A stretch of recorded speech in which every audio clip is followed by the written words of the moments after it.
I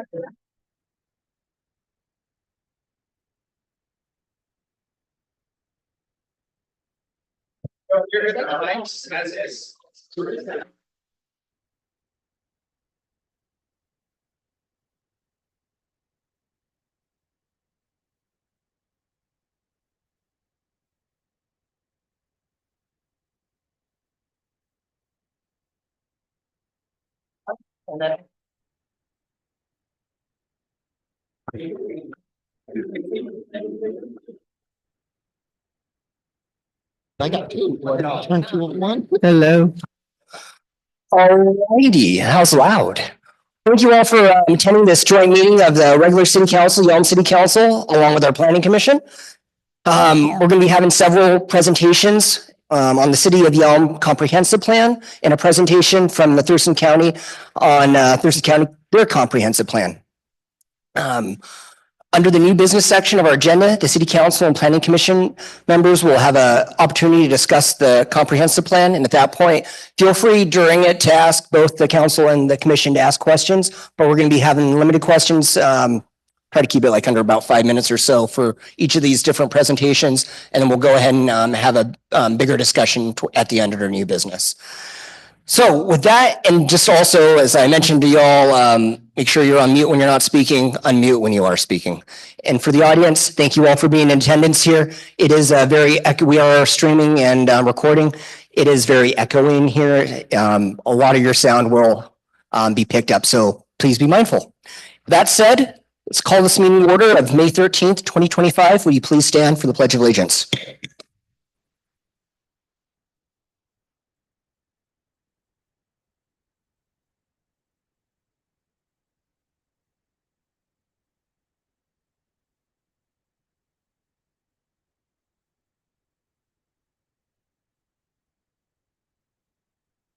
Please take the roll after 1 second.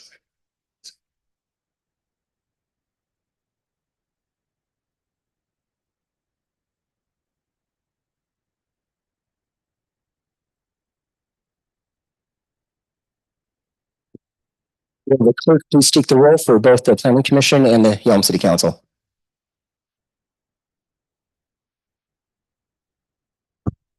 Check. Councilmember Richardson, Present. Councilmember Crossman, Here. Here. Here. Here. Here.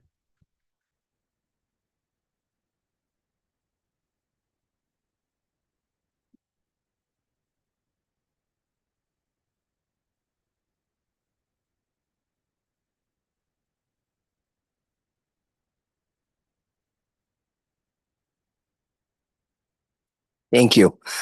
Can we get an agenda approval? So moved in second. Is there any discussion? All those in favor say aye. Any opposed say nay. Motion carries. All right. Our first special presentation is the climate chapter of the comprehensive plan. We have Phil Beach, the principal ecologist, and Maggie Wolf, the project biologist. Please.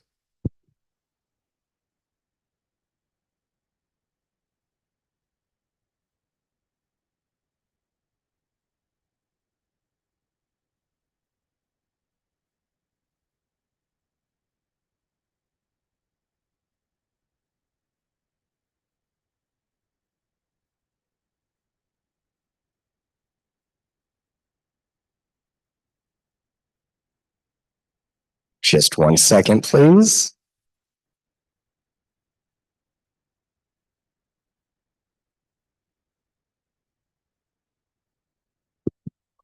We don't normally stream from this location. Few difficulties these we need to work through.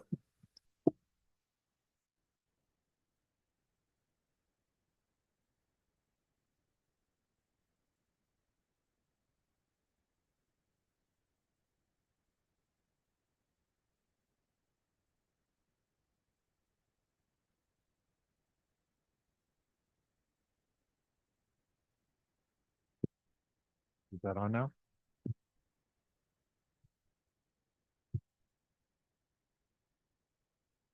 All right. So it looks like we're waiting just a second while they get logged in.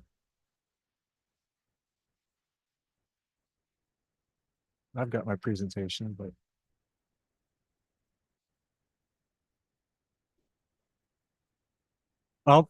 I'll make sure I project a little better for you guys here. Yes.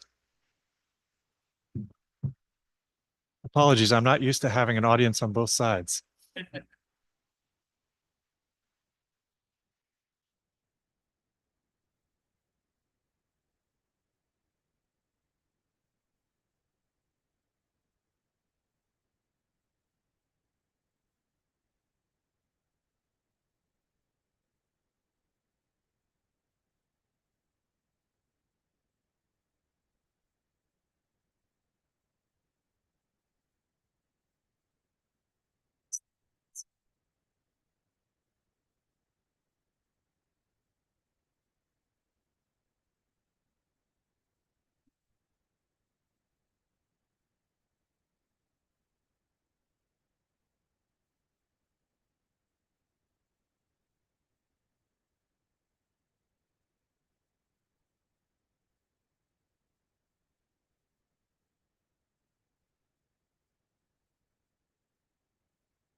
Well, perhaps you can just start and then we can Okay. catch up. Sure, sounds good. So the growth management plan updates requires a new element, which is a climate element. It's required as part of the comprehensive plan update under Growth Management Act, House Bill 1181. There are two required sub-elements. One is for greenhouse gas reduction.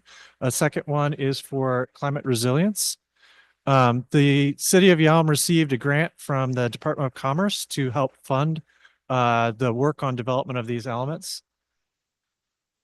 So in developing these, there are certain requirements that are laid out in the state law for the city to pursue.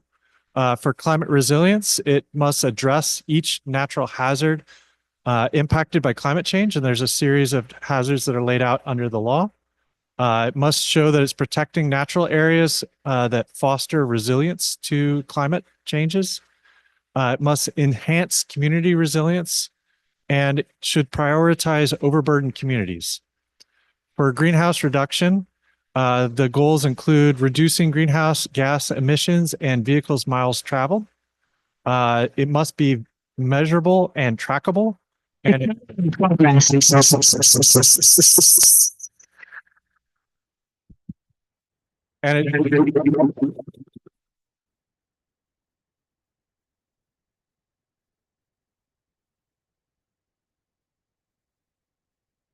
it should also prioritize overburdened communities.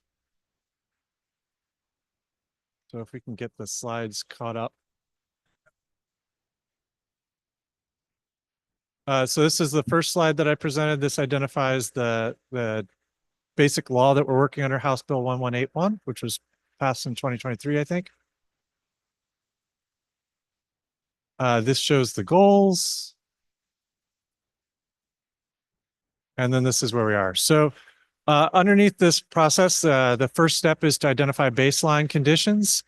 So we've gone through a process of documenting the climate resilience or vulnerability analysis to identify baseline conditions, as well as the greenhouse gas inventory.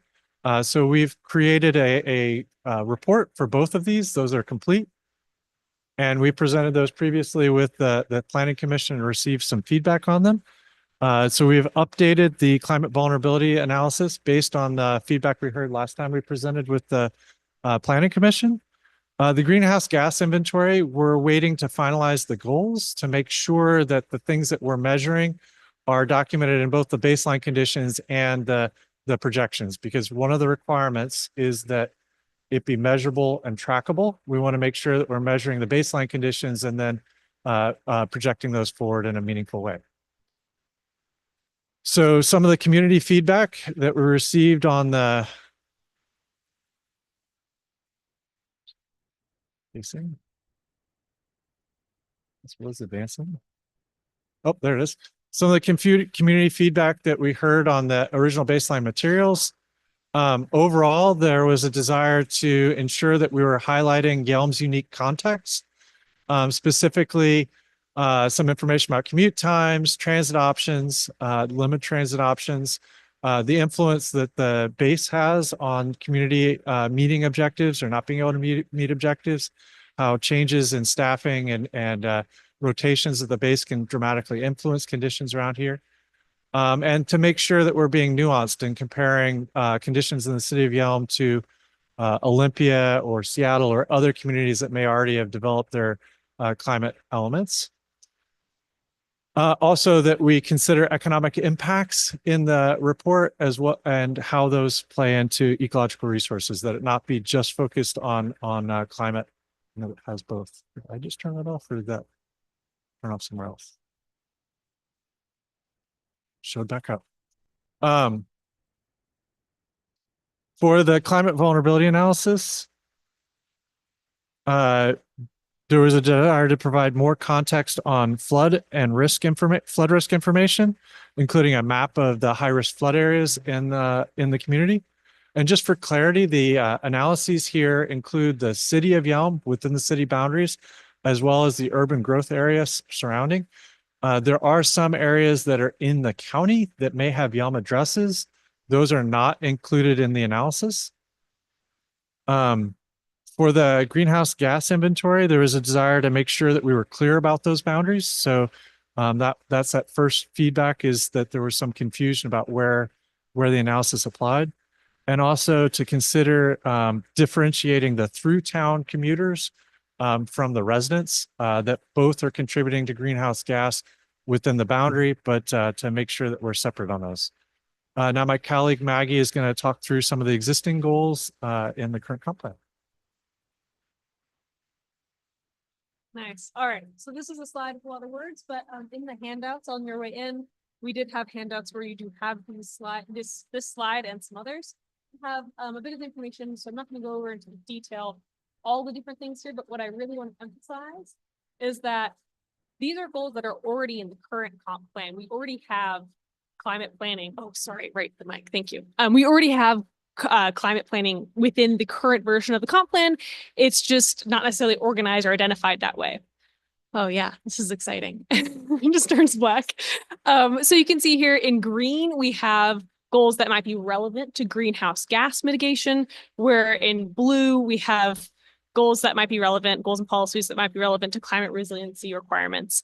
And I use the word relevant here because a lot of these are thematically on point, but maybe need just a little extra in order to actually meet the requirements that are now legally required under the Growth Management Act.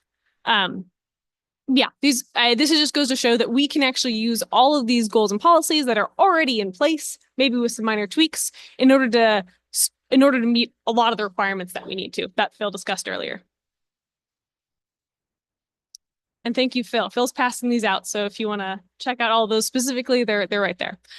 So as I mentioned, while those goals meet a lot of what we need to, and a lot of those requirements can be checked off, there are still some gaps and some extra measures that need to be taken in order to meet the letter of the law.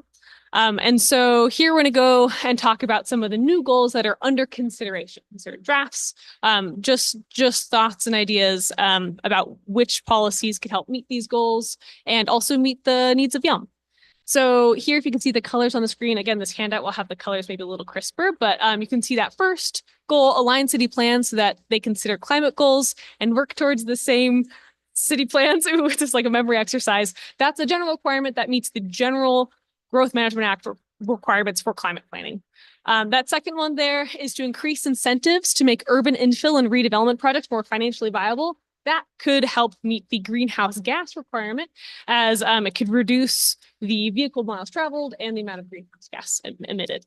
And now the rest of the goals that I'll talk about are all in blue, and that's because they meet a climate resiliency requirement. So in the future, we might need to have a few more greenhouse gas requirement elements in there, but the rest of these do well in meeting these climate resiliency requirements. So the next one there is to create a City of Yelm webpage that details health risks exacerbated by climate change and helps folks get more prepared for upcoming climate emergencies. The next one after that was about flooding information. So helping folks prepare for upcoming floods. Well, okay, I'm just going to have to look down at my own slide then. I think it went fully dark.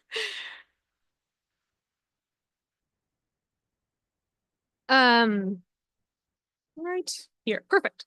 Incorporating sea level rise and flooding information to make sure that we properly designate regulatory hazard areas to make sure folks can stay safe. The next one up on top, up to the right, would be to plant drought and pest resistant vegetation in city parks so that if there are more droughts, we have appropriate vegetation in those areas that they can survive and continue to provide climate resiliency. Then also conducting a benefit cost analysis of the adaptation actions that conserve water resources. Yelm already is a pioneer in conserving water. So continuing to do that and seeing what more the city can do. Assessing potential climate change induced population migration. So there's a concern that Washington, compared to other parts of the country, might fare a little better when it comes to the impacts of climate change. And so you could imagine that would make folks want to move here in even larger numbers than are expected. And so making sure that the city is prepared for that and seeing even better projecting what that could entail. And then these last two have to do with wildfire risk. So creating a map of areas that could be impacted by wildfire risk in the wildland urban interface and requiring new developments in high risk wildfire areas submit a fire protection plan during site plan review. So these are all goals that are under consideration and more strongly considered than others. The next slide that I'll go to, which is on your handout, just in the gray box below, are goals that are also under consideration, but kind of in a second tier of sorts. Oh, thanks. So here we have mapping transportation infrastructure that's vulnerable to floods to make sure that that Yelm is better prepared for emergencies that could impact that transportation infrastructure. Then we also have expanding the region's urban tree canopy to reap all the benefits that urban tree canopies can provide. Another idea is to grow woody perennial crops that can help conserve water and store carbon if that is decided to be applicable to Yelm.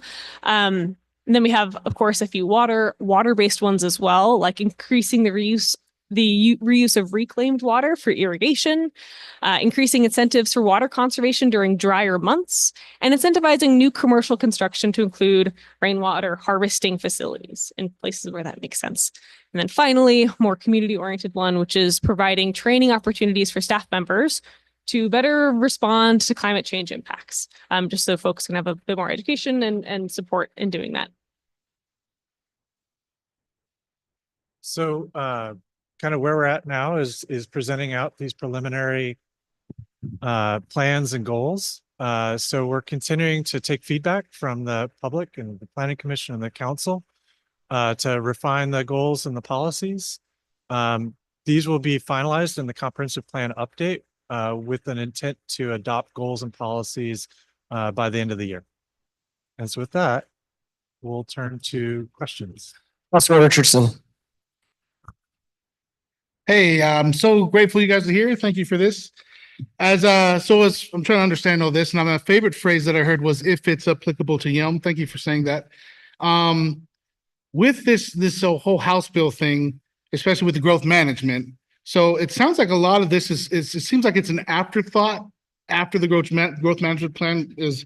So it says climate planning is a new goal of the state growth management acts. So this is all kind of new. And so again, I'm saying this sounds like an afterthought to the initial growth management plan. And then now that after that's been in place, it's like, hey, we got to get all these things to consider. We got to think about this.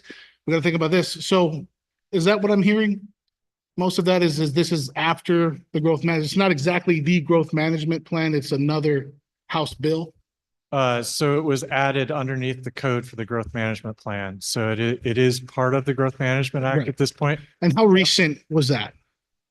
2023, I believe. Okay, so 2023, the original growth management plan was whatever year, I'm not sure, but okay, keep going though. I'm learning. Yeah. So one of the things that we've talked about with the city is that a lot of the chapter will be referenced to where the demands of the new House bill are already satisfied within the code. So a portion of the section that covers climate will be referencing out to the other sections in the growth management plan that already meet those goals or where those goals are satisfied.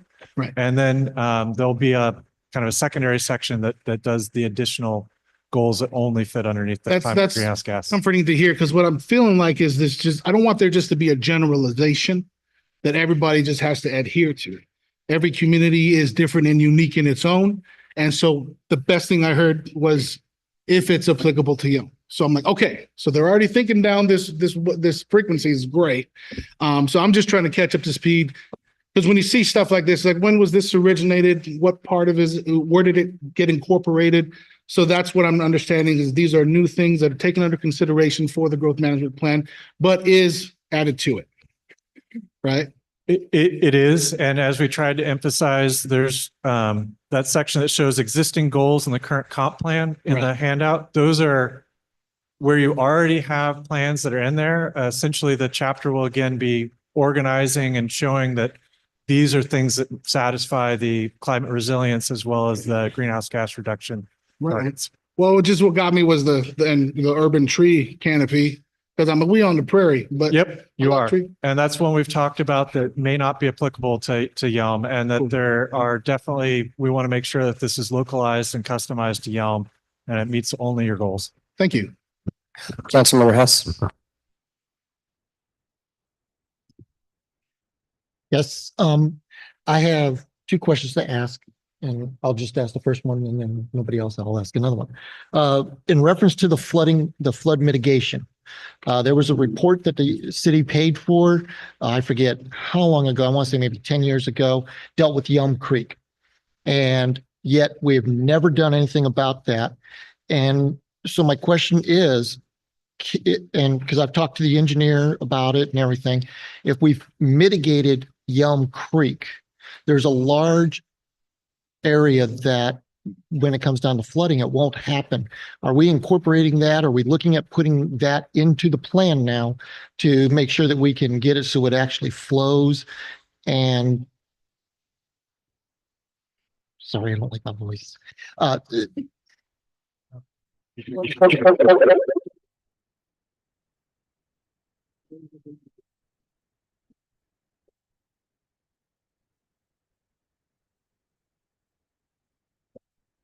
But as I was saying, if we can get it so that it's corrected, if I remember correct, there are 3 properties that commercial interest is in. They will be able to use more than just 1/3 of that property. And then also there's that whole wonderful housing element that they, because of that floodplain's been growing and growing because we haven't taken care of the creek properly. So as part of the process, we've been inventorying all the plans and documents that we're aware of for the city of Yelm and making sure that we're incorporating the goals and language from those plans into the what'll become the climate chapter. So that we've done an audit essentially of all of your existing plans and documents, both for the city as well as some that are county based that apply to the area. So that's been part of our process, and our goal is to not to create new goals where it's not necessary, but to show where you guys have already enunciated those plans and have that expectation so that they kind of flow forward. Let's go to Councilmember Kaminsky. Hello. I wanted to ask this because I've been approached by constituents, so I wanted to put it out there. People are asking and observing about the chemtrails over our skies in Yelm that are pretty big. And I wanted to ask, given this is a new item and that the state of Florida has been very proactive in banning this from our skies, has to do with health and the environment and all our protected species, including us. What would it take for us to be a pioneer in saying, hey, we want to do something forward thinking like that too? It's a great question. I am not fully equipped to answer what an appropriate goal would be, but we could look at whether the city wants to set any goals related to air quality that might relate to that. I mean, that is what you would be, I think, asking, is to consider an air quality goal that looks at some of that information. So could that be done on the county level? Well, your comp plan would only apply to the city. So there, Could you put it in your comp plan? Let's keep the questions germane to the climate chapter of this comp plan. This We is can- about climate. We can, if we want to discuss climate It is about policy, climate. if we want to discuss climate policy, let's do it under new business, under the comprehensive plan discussion. Okay. Did council have any other questions? Councilor Hess, go ahead. My second one is you brought up, the building efficiency element of being able to track that. A few years ago on another committee that I was on, they were putting out reports about it. And I asked a question, and I'm wondering if when we start looking at the studies of this, is it going to be relevant? It is a building that, let's take this structure here, originally set up for just, maybe it's for a small business, but over time, they start doing more inside of there. They have more people working in there.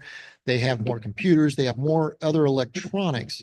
And yet, because that company is being more efficient on the use of their energy, are they going to get credit for that, or are we not tracking that? Because that is a big concern I have, understanding that buildings, all we're looking at is we're saying, well, this building, this is what its carbon footprint is, not recognizing that, yeah, it may be a certain level and it's been like that for 5 to 10 years, but they've been doing more and more inside that building.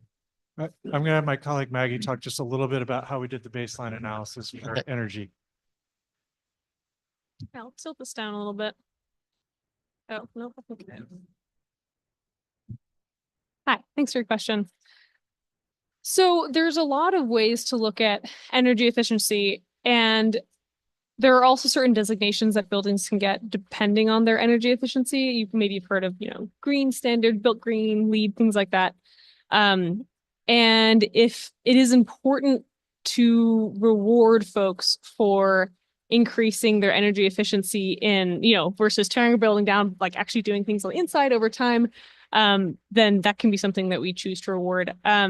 Also, when we did our greenhouse gas inventory, which is one of the baseline materials that we mentioned earlier in the presentation and we presented on in February, the calculations for residential energy or commercial energy or industrial energy that we did for that report were on a per capita basis.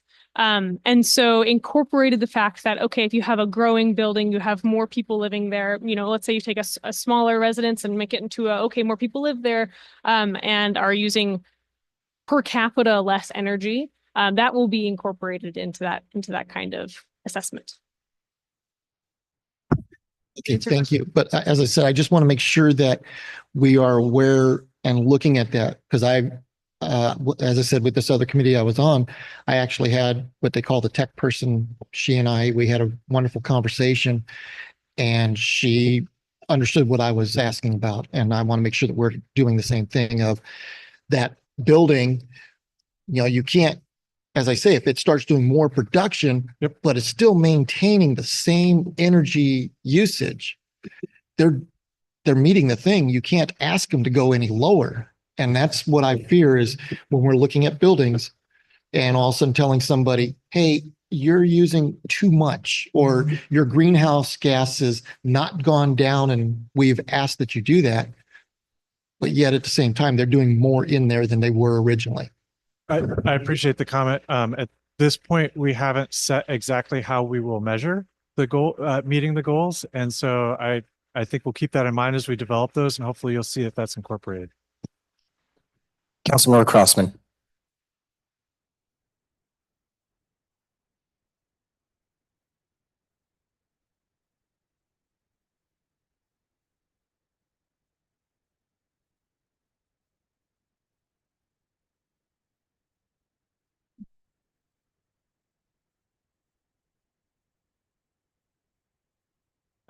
So that is a theoretical concept where people may find that the area where they live is no longer really habitable. An example might be if so in Phoenix last year, they had something like 20 days where night temperatures were over 100 degrees. And so some people might see that as no longer habitable. or not desirable. And so they would migrate to areas where it is, where there's lower nighttime temperatures. And as we know, nighttime temperatures here are quite a bit lower than that. So that would be an example if people do decide to move because of temperature, drought, or fire risk to another area, that would be what is seen as a climate related migration event or activity. Councilmember Wood.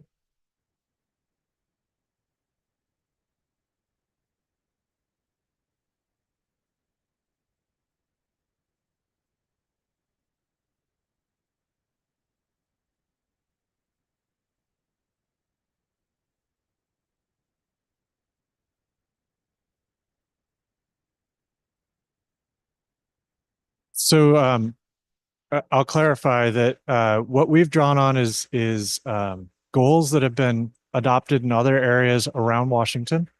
And we have already screened those to ones that we think potentially apply to Yelm.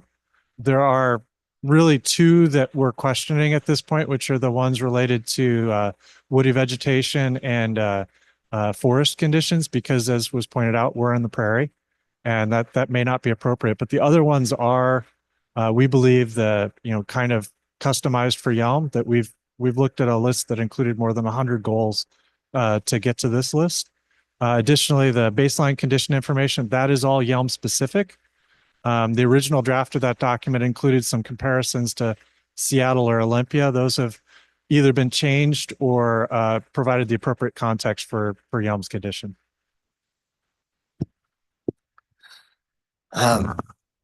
Councilmember Richardson. The good thing about goals is it's a goal. At what point are these going to be requirements, or are they just going to maintain as goals? And is that a stipulation that's going to be involved in the Growth Management Act? So there are requirements for adoption of goals and that they be measurable.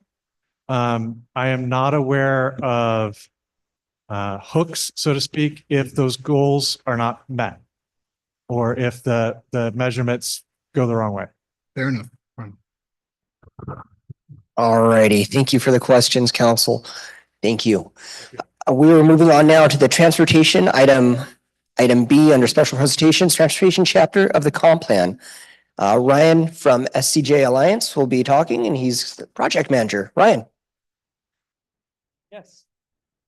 Thanks. This will be fun. I am going.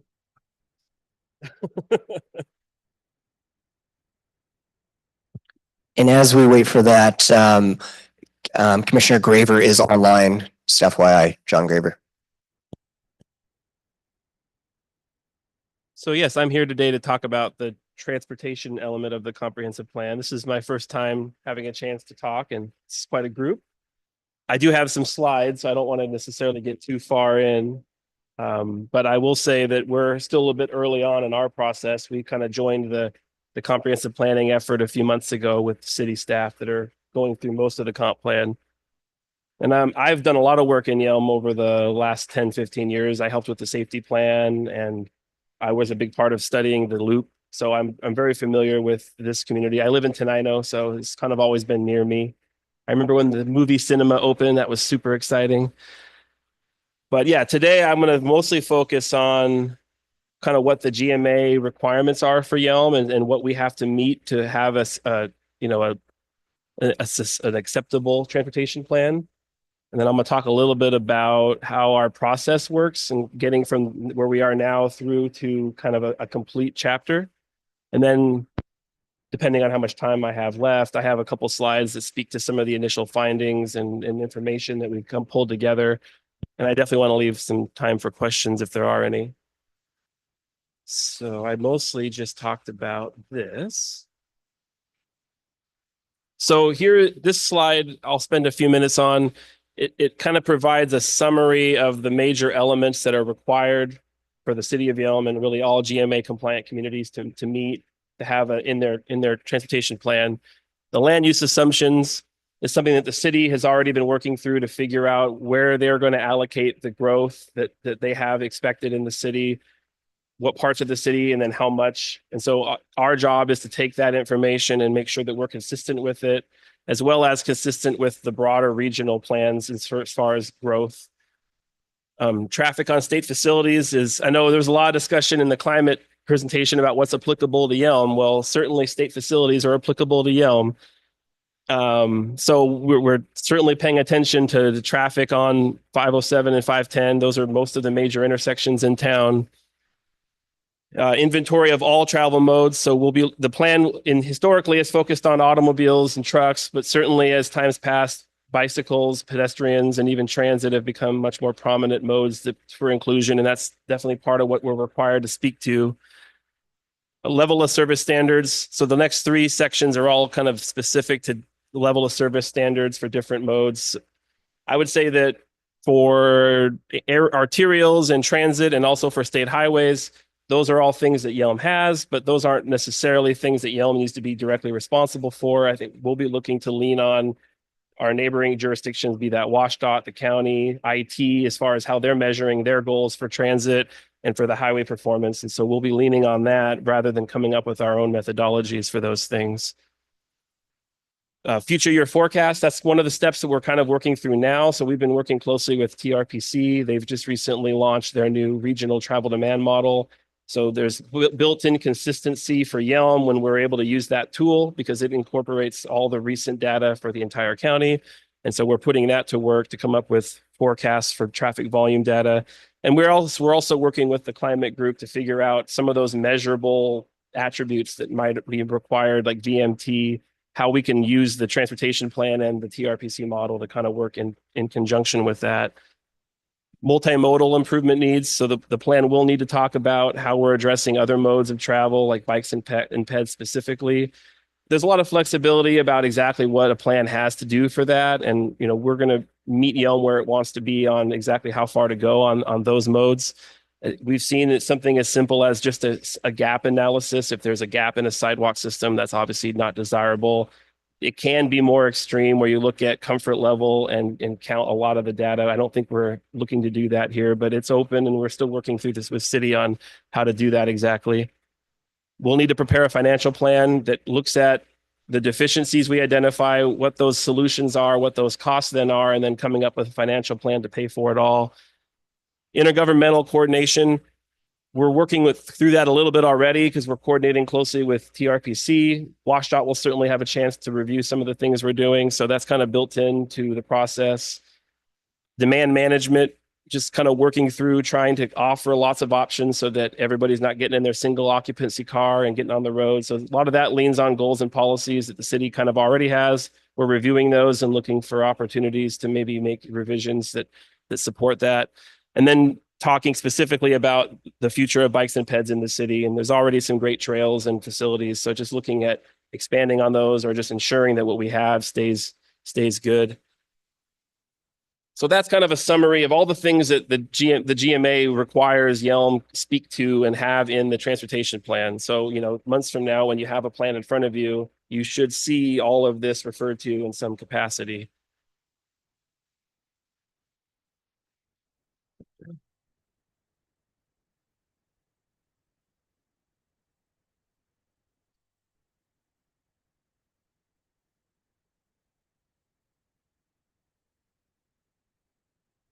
Okay.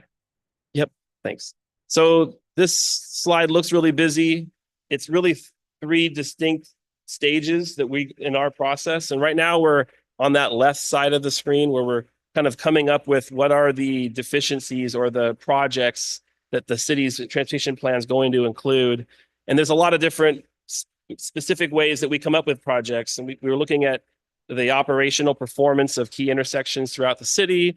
We're looking at where there's safety problems or deficiencies. So we're certainly reviewing the safety plan the city has. Just generally looking at other prior plans to look at previously identified deficiencies. As I mentioned, as far as active transportation of the bikes and peds, are there gaps or deficiencies in those systems that we can identify projects for?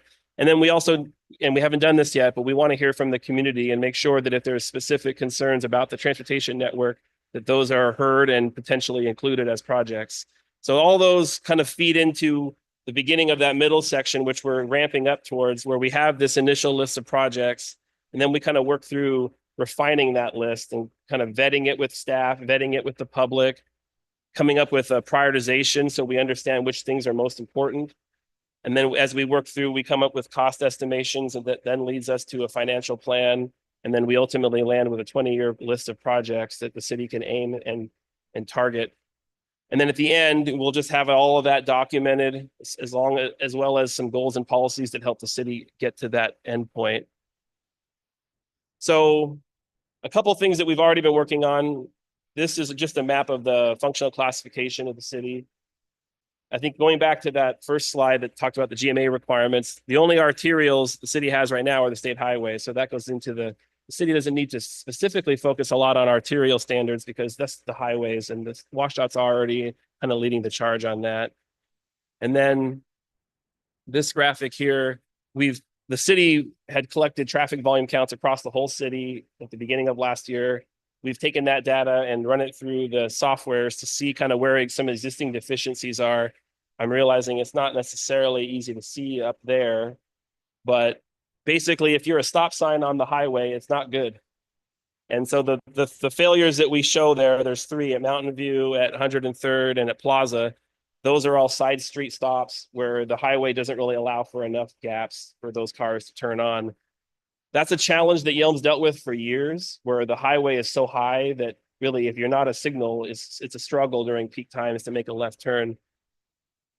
The Yelm Loop is eventually going to get built, and the hope is that draws a lot of that throughput traffic away so that there is more gaps available for those side street movements. That's something that we're going to be very careful about modeling as we get into the future analysis with that loop complete. And then obviously there's roundabout planned at Bald Hill, and then also at the Walmart signal. So those are all things too that we'll be incorporating into the long range analysis as we get the forecasting done. So for next steps, we're working through identifying like the bike and ped needs that there might be in the system. We're finalizing our volume forecast, which will allow us to do the future traffic analysis. And then just kind of working through public outreach and then documenting our process. And then kind of towards the end, cost estimation and financial planning. That kind of gets us to a draft of the plan that will then go out for review. So that's kind of a quick summary of what we're required to do, kind of where we're at. Like I mentioned, we're still a little early on. We haven't gotten to the fun stuff where we're looking at the future and figuring out how to fix everything, but we'll be there soon and certainly expect to come back and report more on that then. But if there's any questions, be happy to tackle them. Councilmember Hess. When you're looking at these, and I've seen our plans and everything in the past, are we going to be, when you brought up, for pedestrian bicycles, are they going to be where there's a start point, end point, and that is one plan, or is it just going to say we need more bicycle routes and more walking? So can you ask that again?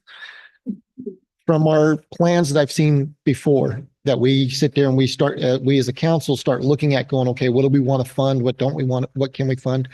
They always have, when you're talking about roads, always has, a start point, end point for that road, for the sidewalks and for bike paths and various other things that are that kind of mode. Are we going to have actual start point, end point, or are we going to be looking at around this elementary school, there's these neighborhoods fill into there, we need to build, and it's more general? I think it can be a bit of both, but it's not just going to be the first option you talked about. I think there can be instances where targeted small improvements are great.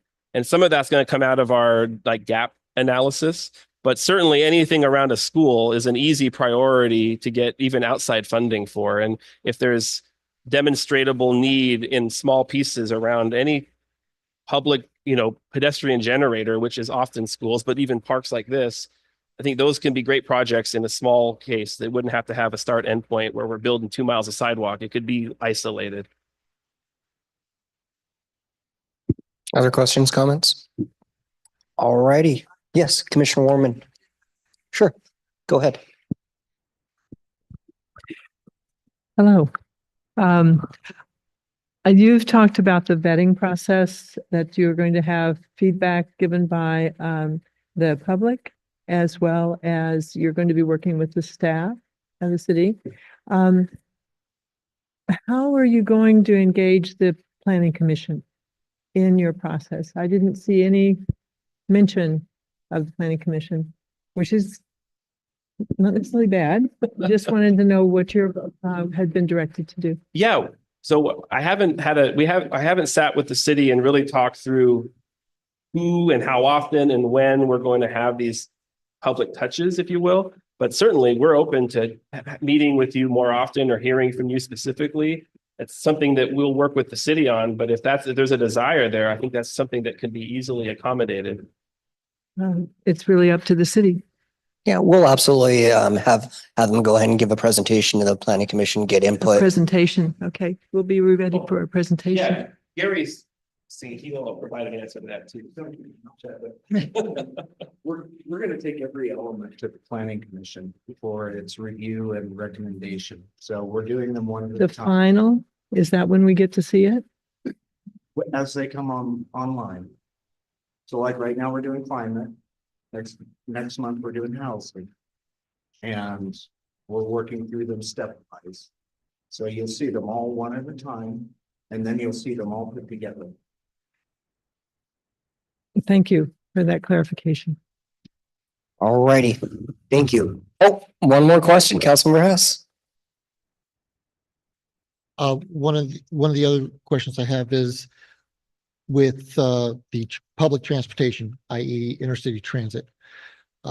How engaged will you be with them on future growth? Good example is something that I've found that we might be able to do, and intercity transit's looking at doing this, is maybe a possible transportation hub area that the bus 94 is at, but also smaller buses that are just designed for the community and the surrounding area. Will you be reaching out to them and incorporate them, asking them on things like that? Or are we not integrating very well with them for the future of transportation? I think they're a great partner to be working with. I've been in contact with them already as far as getting ridership data over the last several years so we can demonstrate how transit's being used. And what I can say is it's gone up tremendously in the last 5 years. So I think there's proof of concept that there's a growing demand for transit usage here. And that should help have conversations with intercity transit about providing additional service. And I think that's a conversation that's to come, but yes, absolutely, we'll be doing that. All right, thank you. Moving on to the housing allocation exercise by Thurston Regional Planning Council. We have Michael and Allison, I believe, presenting.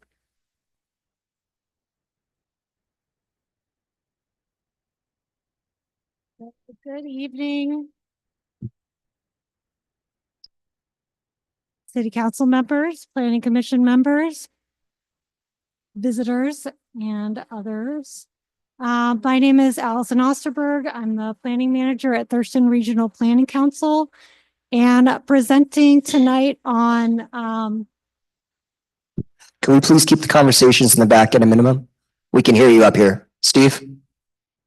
Thank you. Thanks, Mayor. So presenting tonight in some background work that we've completed for all jurisdictions in Thurston County, data to be used as part of your housing elements. And for folks on City Council and Planning Commission, we presented this information. There isn't really anything new, but city staff thought now that it's getting real with your comprehensive plans, it would be good to bring this around and refresh everyone's memory.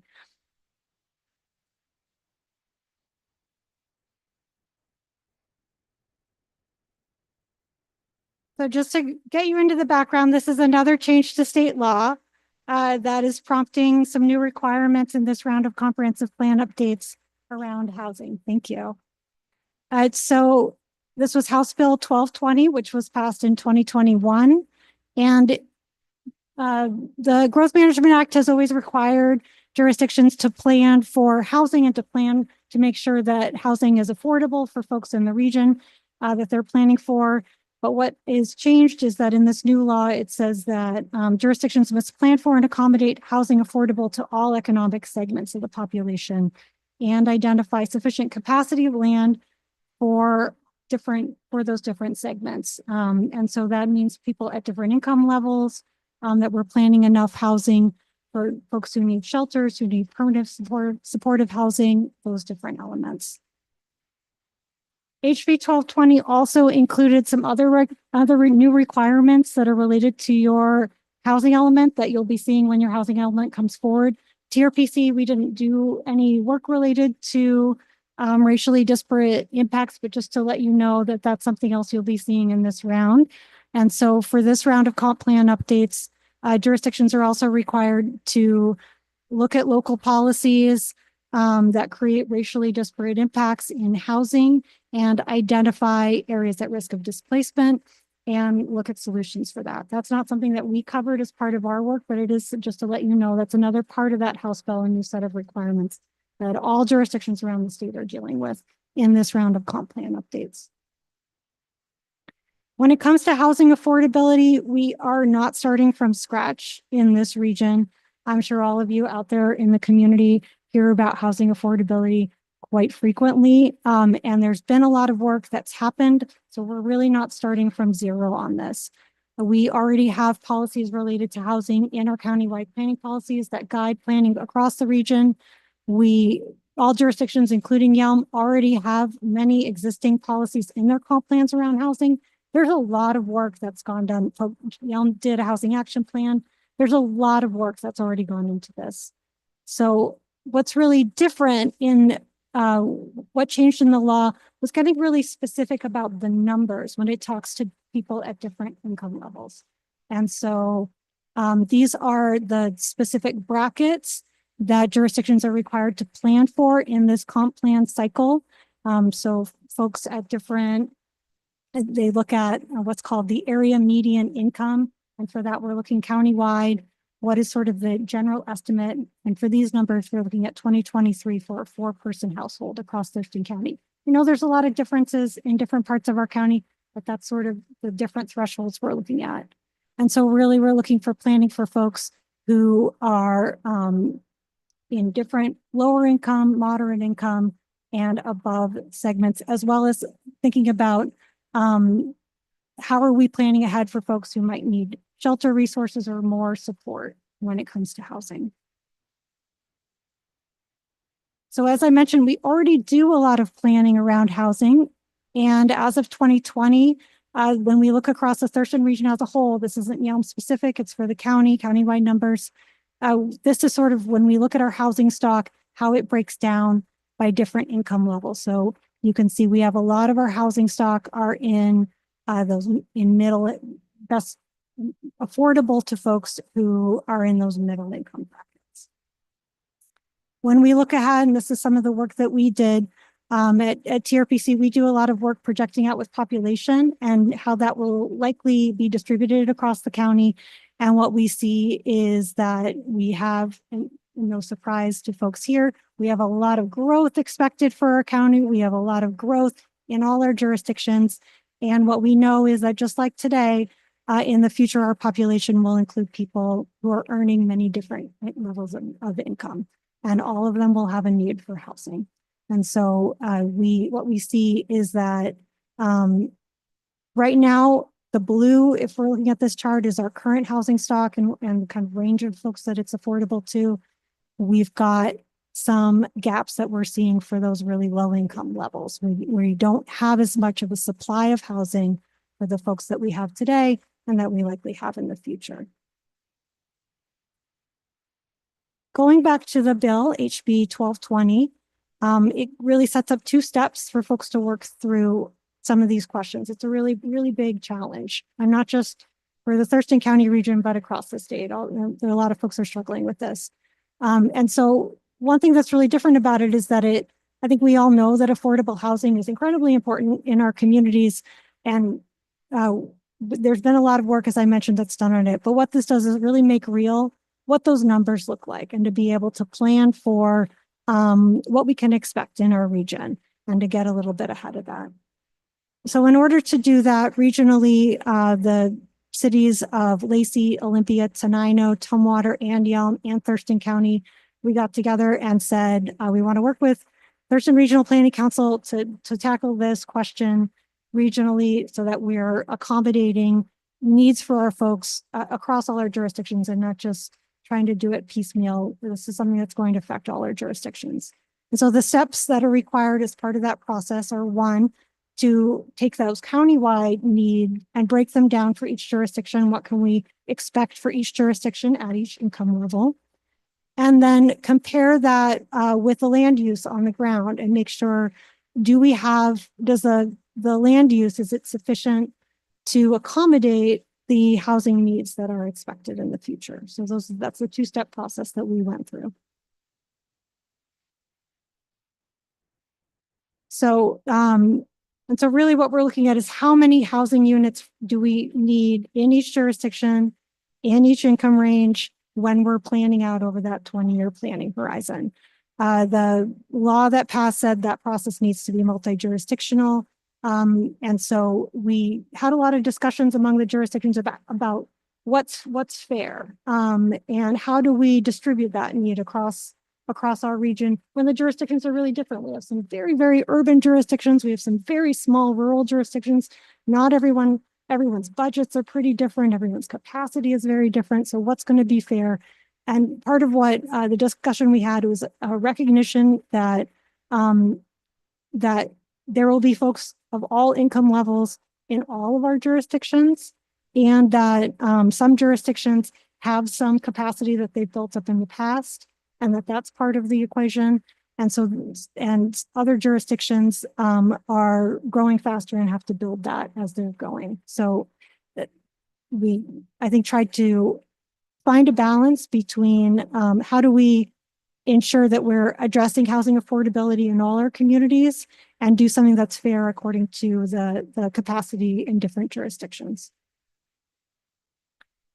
And so we developed, I'll just note, an allocation based on that, made a recommendation, and that was adopted by Thurston Regional Planning Council last December. And so those are the housing need allocations. So how this breaks out by jurisdiction, before we looked at the breakout for housing by income, and now it's by jurisdiction. So when we look at our current housing stock, again, the blue is our current housing stock today as of 2020-ish or thereabouts. We see, of course, a lot of our housing, this is just looking at the lower income brackets. A lot of that lower income housing supply are in where you would expect it, in Lacey, Olympia, and Tumwater. And a lot of it is actually in the rural county, with lesser amounts in the smaller jurisdictions. Looking ahead, when we think about how we're going to distribute that, when we think about our future growth, this is where we see the low income need. So we see, again, a lot of need for low income housing in Lacey, Olympia, Tumwater, and we see a lot in Yelm. And that part of that reason why Yelm has a large bar is that Yelm is growing proportionally faster than anywhere else in our county.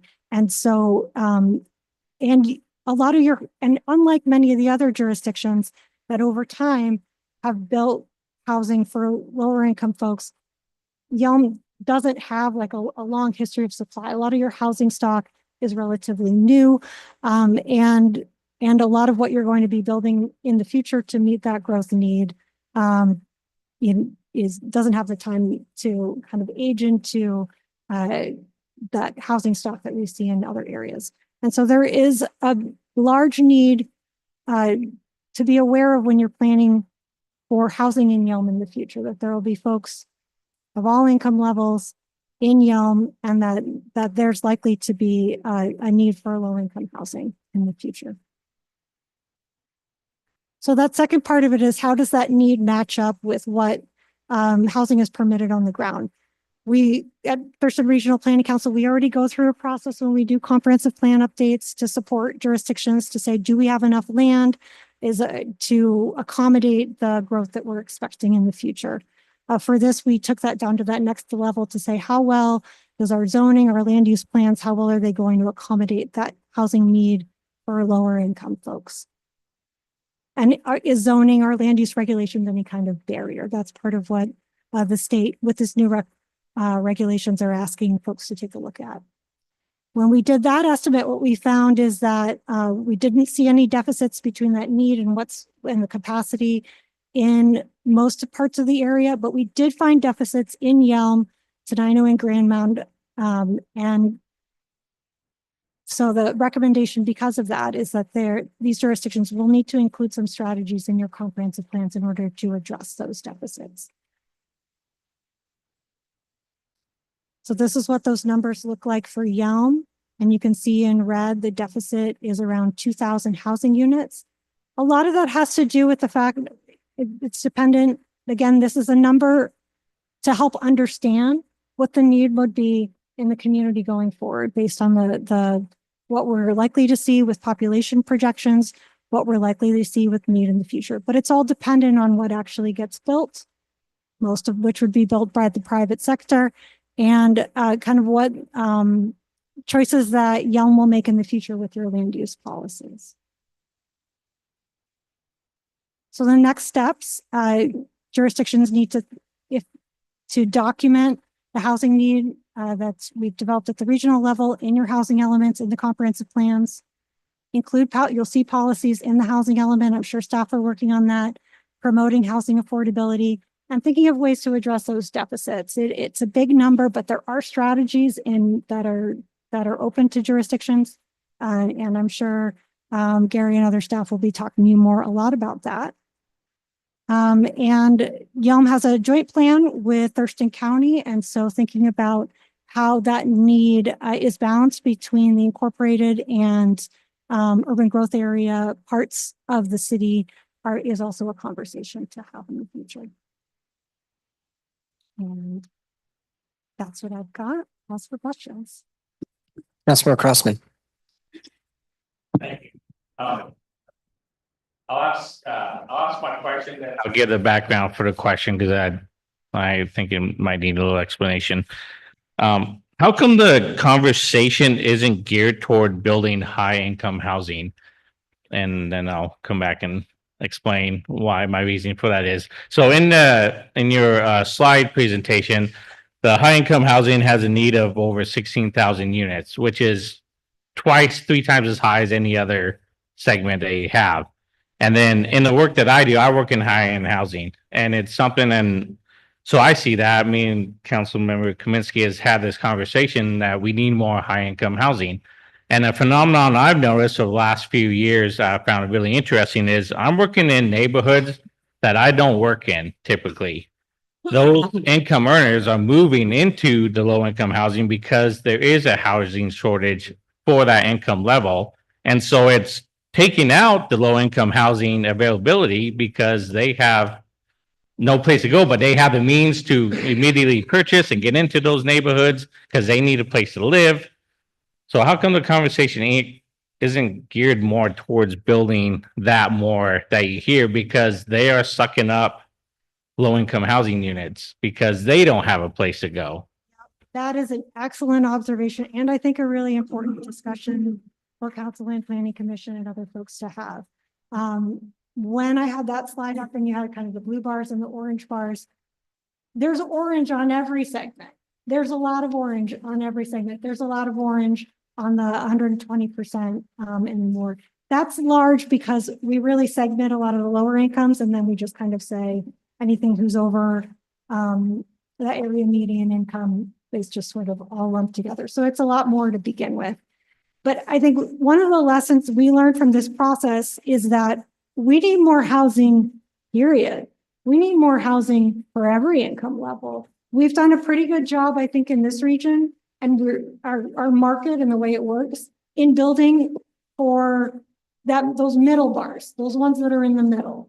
And we do see that folks who are earning higher incomes can kind of move down the ladder and be in housing that then is less available for other folks just because there's a lack of supply. So I think that absolutely is part of the conversation to be thinking about how are we, so the starting place is that there's a need for housing, period, for all income levels. And that's one part of the discussion. But I think what we see is that we don't see a lack of capacity for housing needs at those areas. And so I think something to think about is that what kind of barriers might there be for housing at those different levels? If it's just kind of the rate of supply, that's one question. And a lot of that is determined by the private sector and what they can build and at what speed. What we did see is that for the lower income levels, there are not a lot of places in Yelm where you can do multifamily housing. It's just a smaller space for that. And those tend to be, not always, but tend to be a little more affordable. And so it's something, it's a conversation to have. So I think it's absolutely part of the conversation to say, how are we planning for housing at all income? Other questions, comments? Councilmember Hess. Looking at your charts, and I'm happy to see that 50 to 80% is somewhere between 51,000 and 82,000. That's, we have a lot of housing for that. But at the same time, when I'm looking at these numbers and I'm looking at the houses that are being built, as well as the people who are currently in housing, over time, the biggest barrier that I'm starting to notice is property tax. And what I mean by that is you have a lot of elderly people that, they plan their retirement. They said, here we are, we move in, and they plan their full budget for retirement. And then all of a sudden, property taxes just keep going up, and they are all of a sudden taxed out of the house that they were in. But for them to get anywhere else, they're not going to be able to sell their house for what that so-called value would be that they're paying a tax on. And so I'm wondering, are we trying to figure out, is that being part of the discussion of that's what's causing some of our unhoused or people all of a sudden having to move because they can no longer afford based upon their plan of retirement, 401ks, pensions, everything else. So this is what we can afford. And within about 5 to 10 years, they no longer can afford that. So is that part of the discussion as well? So so really those kind of questions about solutions is really, I think, where you all come into play, coming up with those ideas, working with your staff, working with your legislators about many of whom are working on all the many contributors to the high cost of housing. I'm sure it's part of the discussion. I will say that our work at TRPC is focused on providing the data, the information for jurisdictions to use to have those conversations about, where can we individually in our individual jurisdictions and collectively, where can we address those costs? And I'm sure those conversations are happening, but that was not part of our process. Councilmember Kaminsky.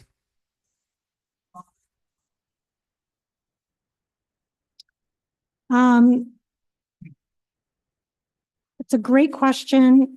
I don't know, Jared, do you have anything that's coming in locally around condominiums? Condominiums?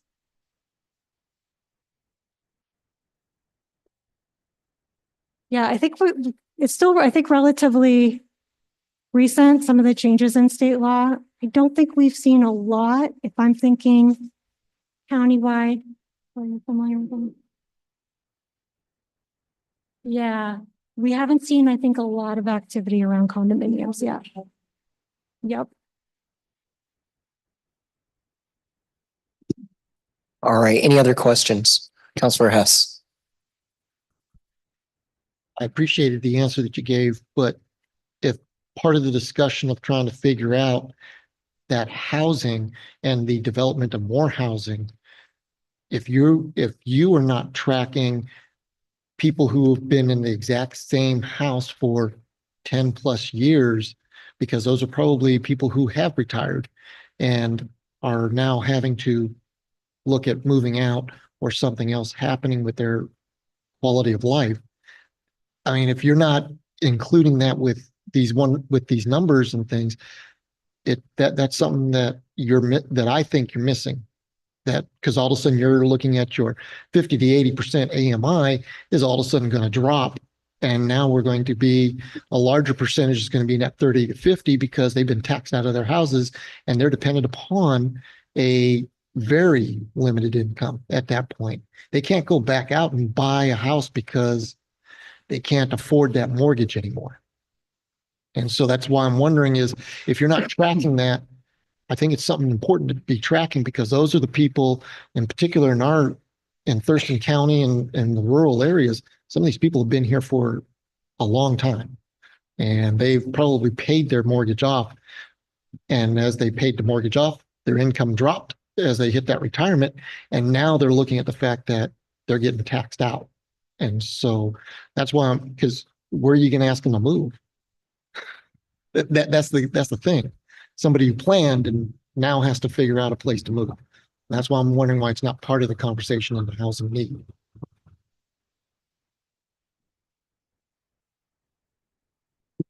All righty. Any other questions, comments? Councilor Wood. I'm just, I'm wondering on the future housing needs, you show that we will need zero housing, low income housing in the rural. And that doesn't make sense. The only thing that would make sense there is if the idea is to push all of the low income housing folks into the cities. Is that the overall idea here? So it's an excellent catch on why don't we have a housing need allocation for the rural parts of the county when a lot of our lower income housing currently, low income housing stock is in the county. And that we have in many places more affordable housing in the county. The way that the state defines sort of the way that you would address some of that need is limited to certain housing types. And most of those housing types are for the most part higher density housing. So multifamily buildings, more dense development, most of which is not permitted in rural areas. And so this was just an interesting, something that we talked about is that it would be it's very challenging for the county to, I think we'll continue to see low income housing at the current rate in the county, but to build more new housing that meets that need requires more support than is usually permitted for what could be on septic systems and the kind of utilities. So the idea when we have these discussions is that is more suitable when thinking about future housing need for that to be in the urban areas. But as my fellow council member mentioned, there's a large, and as your scales indicate here, there's a large demand for higher income housing. And if you've got if you implement requirements for low income housing within the cities, as a contractor, where's my motivation to build houses in the city? I'm going to build my houses out in the county. And the reason I bring that up is and perhaps we're unique here in Yelm, but a lot of our citizens, if you will, live just outside the city in the county. Absolutely. And we have a large community of I guess originally it was trailers and things like that out in the pines. It's actually not within the city. And there's a lot of folks that are, really paying attention to what their paychecks look like each month to make it. So I'm just curious if any of this, when like I said, it's a little astounding when I look and see that their plan is no more low income housing outside the cities. It just seems like maybe there's an ulterior motive. That was my point.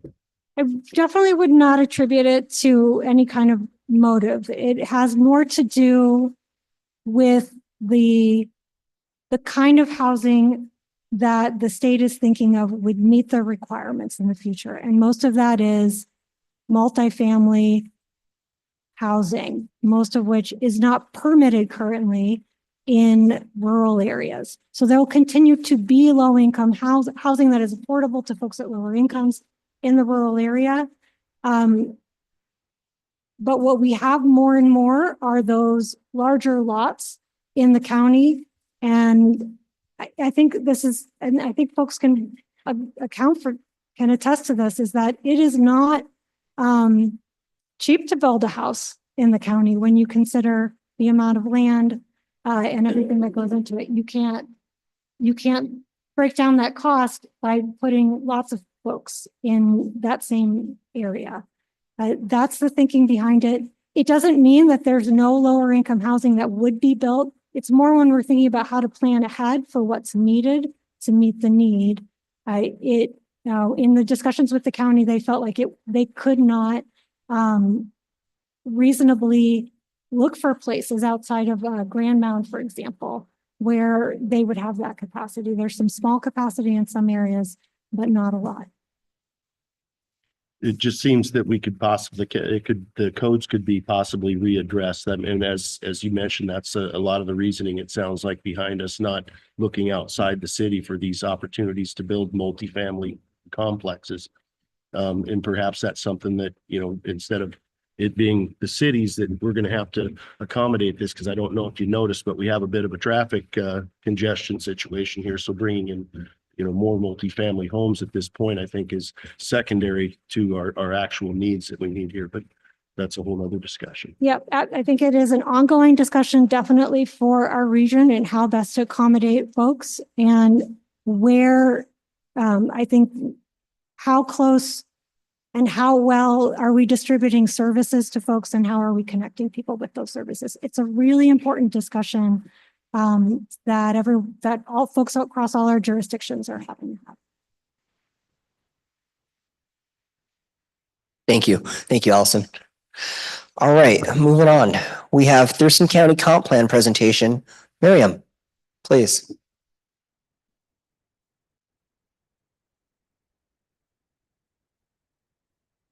Good evening, everyone. Let's see. Can y'all hear me okay? Okay, thank you. Well, good evening. My name is Miriam Biasian. I'm a Thurston County Community Planning Senior Planner for Community Engagement. Happy to be here. Hope you guys are comp planned out already. I'm going to go on a higher level. Y'all have been getting kind of in the weeds with your chapters, but I'm just going to give you a high level overview of Thurston County's comprehensive plan, trying to kind of point out some of these, addressing even some of these things you've been talking and seeing where we overlap. Of course, we share a joint plan, so that's a very obvious way that we overlap. On top of being a planner for Thurston County, I'm also a Yelm resident. So I have a daughter at Lacamas and a daughter at Ridgeline, and hope they live here forever. I've already told them they're not allowed to move. So we'll see how that works out for me. So I had a very high level overview. You guys know what a comprehensive plan is, but just for anybody who might be in the audience, just guides growth and development over the next 20 years. The last time Thurston County updated ours was in 2019. Washington State Growth Management Act. There are also county-wide policies that are set regionally that guide that Thurston County Comprehensive Plan. And then that plan, of course, guides our zoning codes, sub-area plans, and our joint plans. I think you saw a little bit of this population growth, but just so you can kind of see it in the people here, we are growing a lot, and a good portion of it is happening in the cities, incorporated areas, and we are all having to accommodate that growth. About 14% of that growth is going to occur in the rural unincorporated county if the past development trends continue. So the comprehensive plan has 12 chapters. We all have a new one that we're addressing with climate. So I'm just going to go real quick chapter by chapter to talk about the updates that we're considering in our plan. So for the land use chapter, this provides that long-term vision for how public and private land will be used. This update is going to reflect the current conditions and update population forecasts. Thank you, TRPC, for that work. The updates will also clarify some policies. It'll incorporate new water policy updates that we have, and then provide policies to guide rural industrial uses. And it will include a few site-specific zoning corrections. And thank everybody for working out the kinks on this for me. This is nice, going right through. The natural resource chapter plans for 4 main natural resource industries within the county. So that's agriculture, aquaculture, forestry, and minerals. The update to the natural resources chapter will reflect, again, the current conditions of these resource industry based on new data that we have. It'll reorganize the chapter to basically cover some of the land conservation tools, move specific actions for implementation. We have a new implementation plan in the appendix that we have this big vision of what the comprehensive plan is, but the implementation plan is going to give us these steps to actually achieve those goals. The housing chapter, of course, provides us framework for promoting a diverse housing supply. We all heard we need housing on all of the income levels. This chapter for us is a complete repeal and replacement. It is not an update at this point, just because there's so many new changes in the law that we just needed to just kind of start over and start from scratch. These updates are reflecting the current condition based off the new data. It revises the language that we have to be more inclusive. It plans and accommodates for housing needs and all the income brackets that we have. And then the changes will also show how the county is making the provisions to accommodate this needed housing. Finally, as stated earlier, the plan changes begin to undo and identify where further work is needed to undo past racially disparate policies. So the housing allocation forecasts are basically saying we need 54,000 new units countywide between 2020 and 2045. The draft recommended housing allocation assigns less than 2% of housing needs in the 0 to 120% income brackets to unincorporated Thurston County. Most of this, as you pointed out, Allison, falls in the Grand Mound urban growth area. Rural unincorporated Thurston County is limited in their ability to provide affordable housing to income brackets from 0 to 120%. Most of the housing options for the area of that area of the county include accessory dwelling units and manufactured homes. So most of the housing within the rural unincorporated Thurston County is currently single-family residential, which provides the remaining capacity and serves the over 120% income bracket. Transportation chapter, of course, connects communities, provides routes for commerce, creates opportunities for recreation exercise. This update reflects our current conditions, updates our level of service for the community, levels of traffic stress, safety components, and this is all measures of the conditions of transportation in the area. Changes will build on new requirements under the Washington state law to address emergency technologies, reduce vehicle miles traveled, while not shifting greenhouse gas impacts elsewhere. It provides for American Disabilities Act transition planning, and then plans for transportation as it relates to accessory dwelling unit updates, because if we're adding more ADUs in the area, we're going to obviously have to address the transportation associated with those. And then it refreshes the goals and policies across the chapter. The capital facilities and utilities updates just kind of evaluates the projected population growth over the next 20 years and make sure that we can continue to provide the level of service, assesses the current infrastructure that we have in facilities, and just ensures that we can continue to provide the level of service or improve the level of service that we've been giving. The update reflects the current conditions and it includes new information from other plan updates and updates the levels of service for our solid waste, sewer, and stormwater.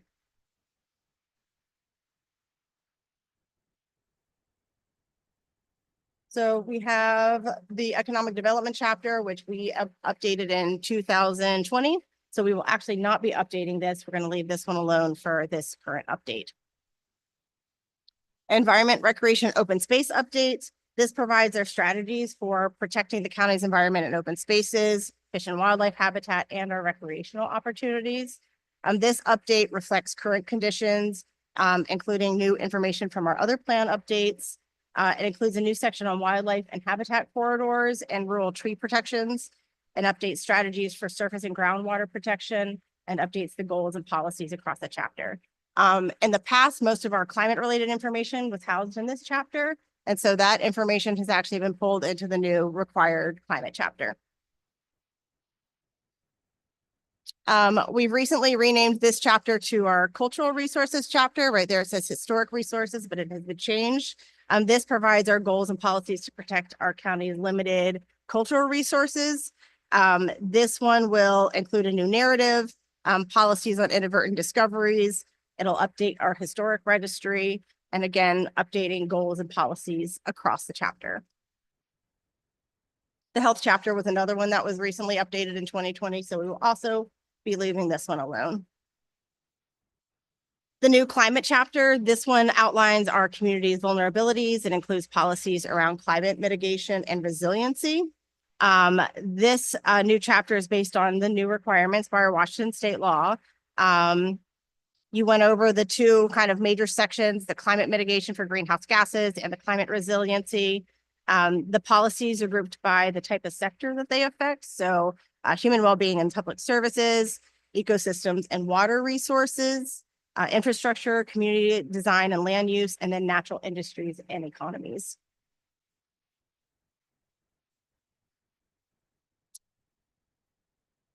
You guys had kind of a whole conversation about this already, so I'm gonna skip this slide. You already went through all this. Ours are very, very similar.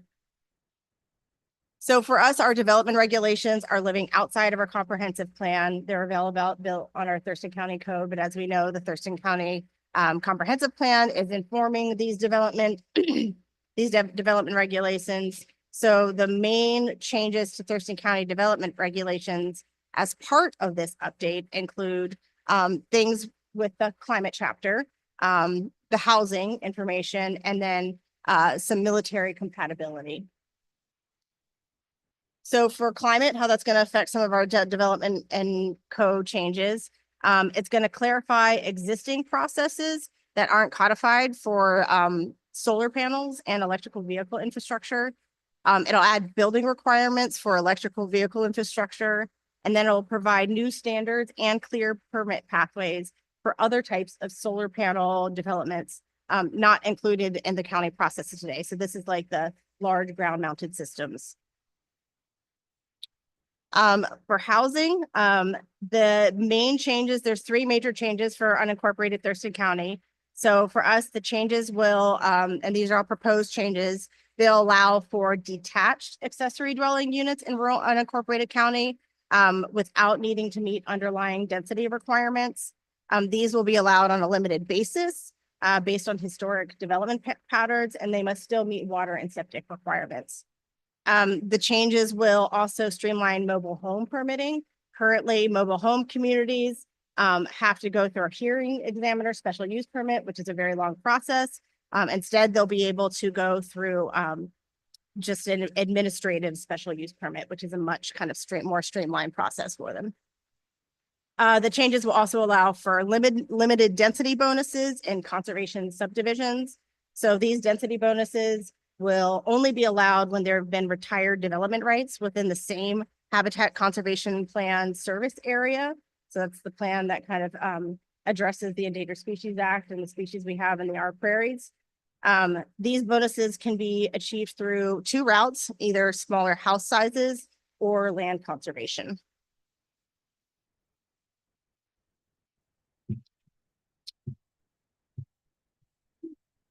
Military compatibility changes to our development regulations. These changes will ensure that land use and code changes will be sent to JBLM for review and feedback. They'll also require a notice of military activities for all building permits or plats within the affected overlay. Some other optional changes that we're looking into include real estate disclosures and light emissions regulations. So this is the timeline we've been on. We've been working on this for a little while. started early 2022, or actually earlier 2022, doing kind of community engagement across the county, just getting a high level interest of what people want out of their community.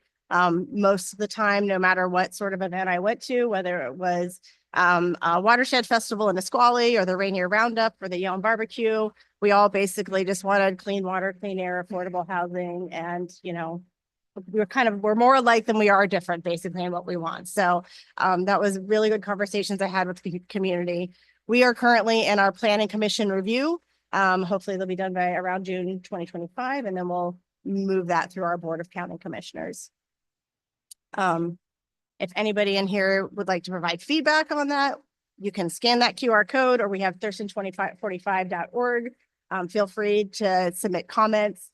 We'll have some open houses happening here in the future, and some public hearings with our Board of County Commissioners. Thank you, Miriam. Is there any questions? Councilmember Hess. With your working on your update and bringing in the more green energy production, what I'm curious about is there's a lot of farmlands, ranch lands that all of a sudden they get made into solar or wind farms, and now they can't do what they used to do, which now all of a sudden cuts down on so-called agriculture and that kind of element. Are you planning to put in some kind of mitigation to make sure that we don't all of a sudden lose all of our farmland, all of our agricultural land that is very productive at this time?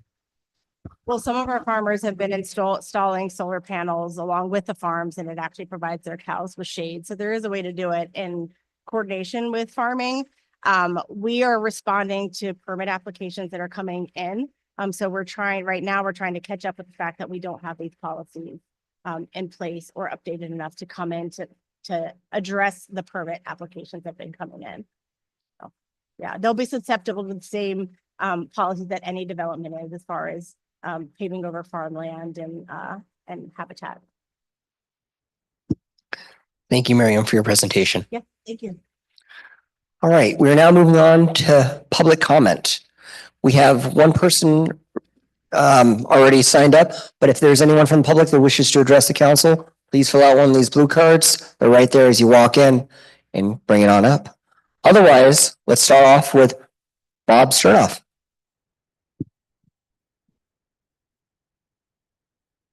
Yep, at that same podium right up here.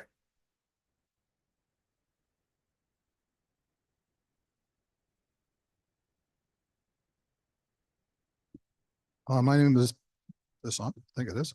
My name is Bob Sternoff.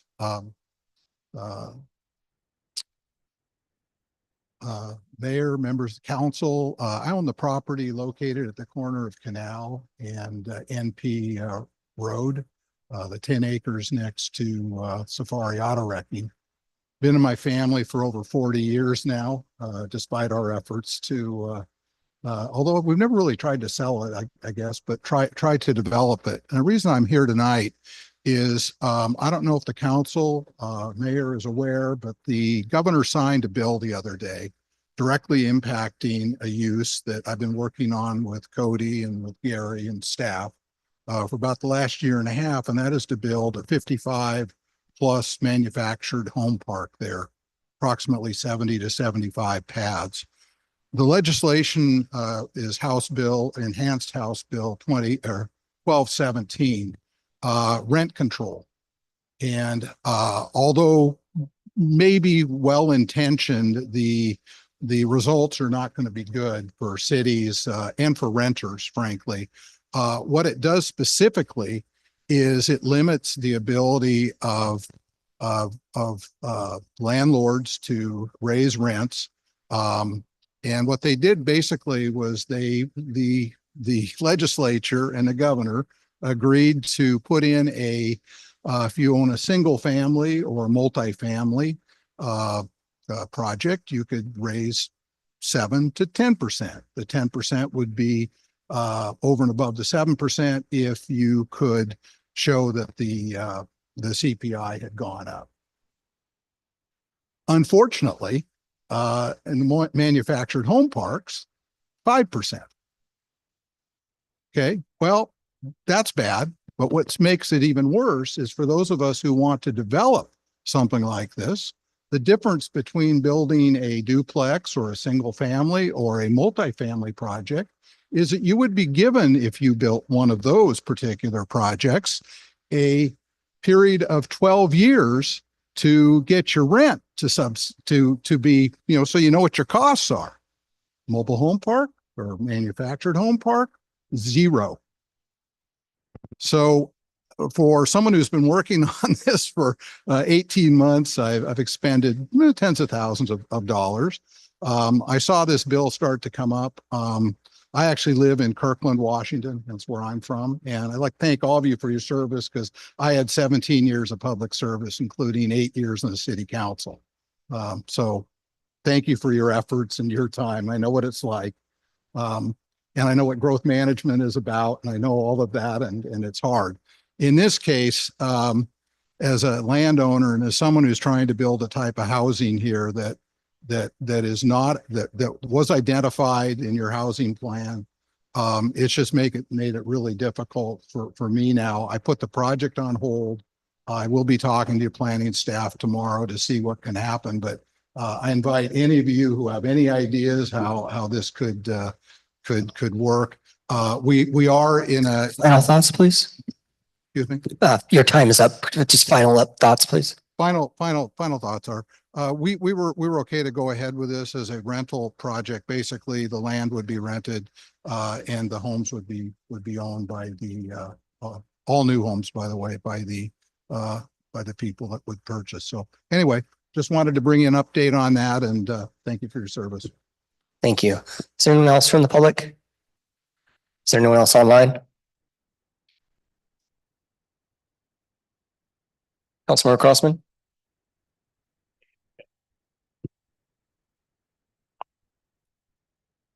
Sure. Is there a second to that motion? Okay. Any discussion?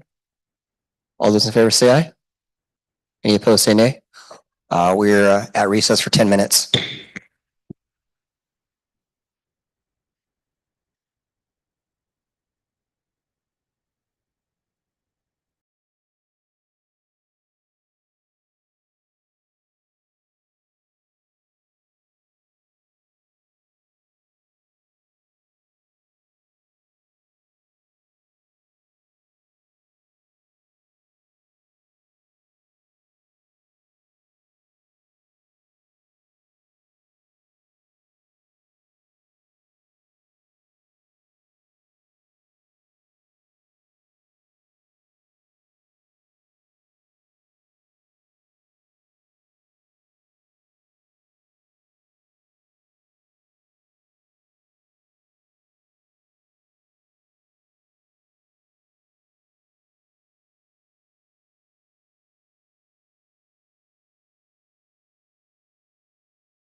Let's call this meeting back to order, 7:49. All right, we are now moving on to the consent agenda portion, item number 5. Is there a motion to approve the consent agenda? Councilor Wood motions, is there a second? Second by Councilor Crossman. Is there any discussion? All those in favor say aye. Any opposed say nay. Motion carries. Thank you. And not just for the public, on that consent agenda is the April 22nd, 2025 regular meeting minutes, the May 6th, 2025 study session minutes, and the March 25 check register and financial summary report. Moving on to new business. This is the opportunity to discuss the comprehensive plan. So let's just open up to questions, comments, suggestions from both sides.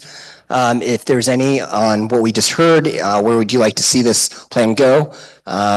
Any of that. So that said, Chair Lomsdale, do you want to go ahead and do you wish to start us off? Is there anything in this plan that you want to talk about? Okay. Okay, Richard Lomsdale, Chairman Planning Commission. I'd like to address on the climate portion that they had mentioned of Yelm specific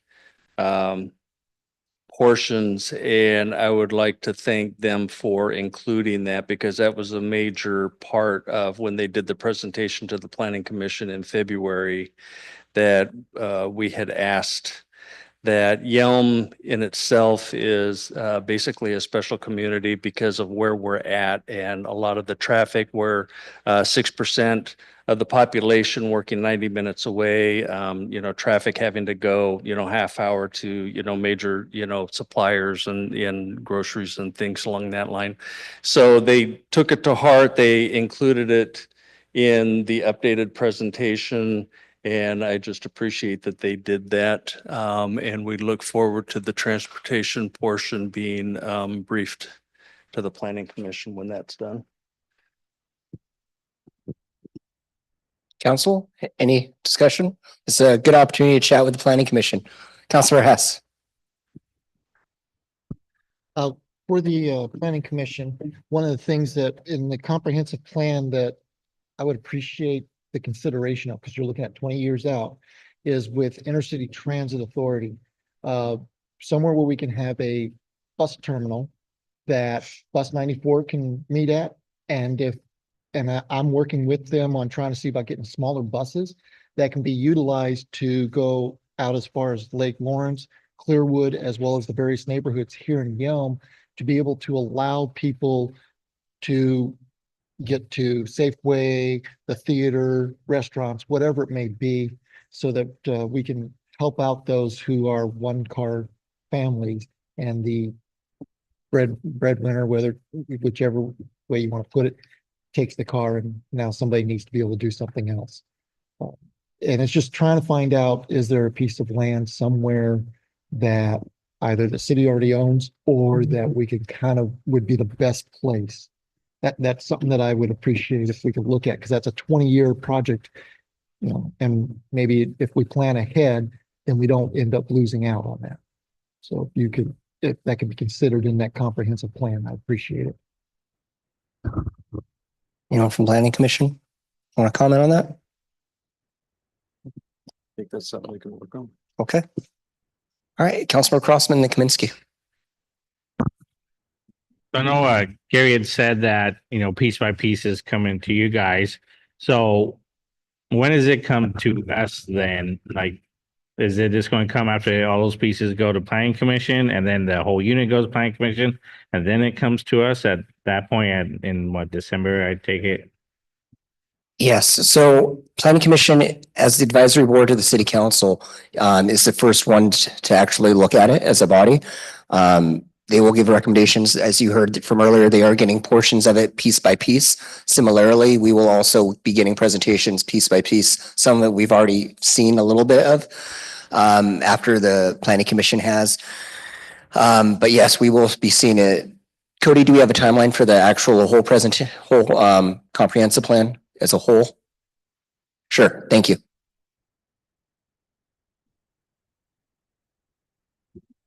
Hello. Check. Okay. Sounds like it's working. I'm a little bit taller. Okay. Thank you, council. Thank you, planning commission. So the plan is that we'll have a draft comprehensive plan to you by near the end of the year. The idea is, like we said, will be certain sections will go to the planning commission piece by piece, and those sections will be reviewed again by council. The whole idea is council as a whole will review the final full draft.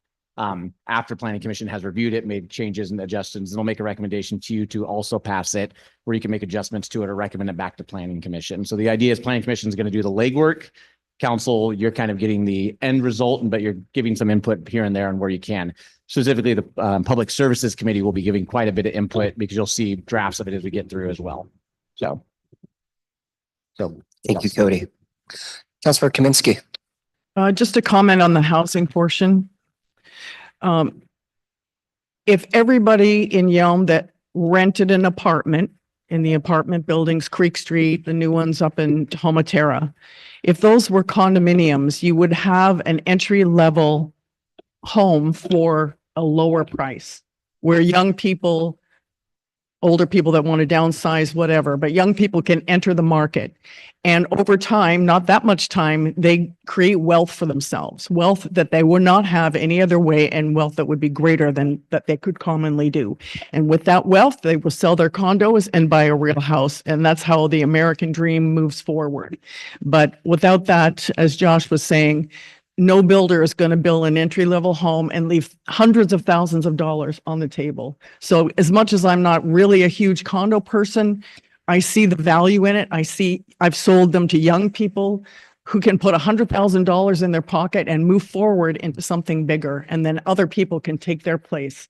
So that's the value I see in that small idea, and I don't know why it's not more seriously considered. Thank you, Councilor Kaminsky.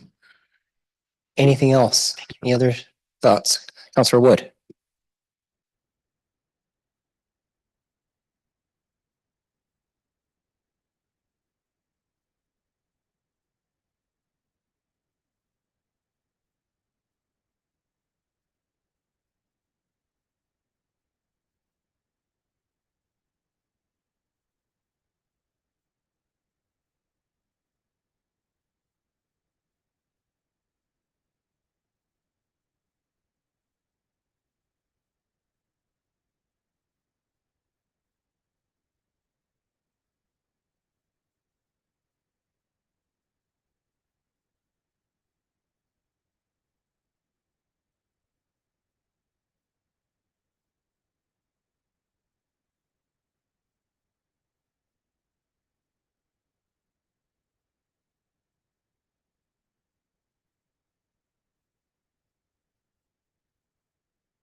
Any other questions, comments from either side?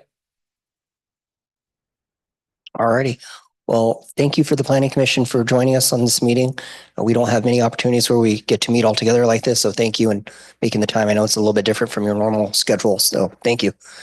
All right.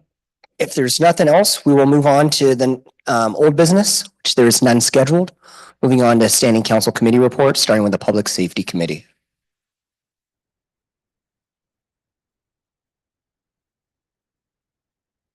Apologize. I just had to get my paper, the notes for that.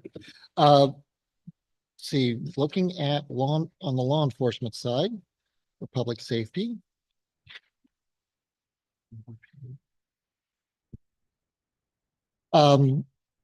Just an update in reference to the Seymour shooting. All three suspects have been detained. They are currently in custody and awaiting their trial. Additionally, with the body camera upgrades, they are going well, they're going fine at this time. The contract will be ending, if I remember correct, in 2 years. And so it's kind of, do we stay with this company or look at it? Chief is currently trying to compare and make sure that his budget and the taxpayers' money is being used appropriately. The SRO program, that, as you know, with the failure of the levy, to kind of put it's kind of dampened the SRO program with the cost. And so Chief is again working with the school district and the staff to figure out what's the best way to go about to help keep the SRO program operational and working.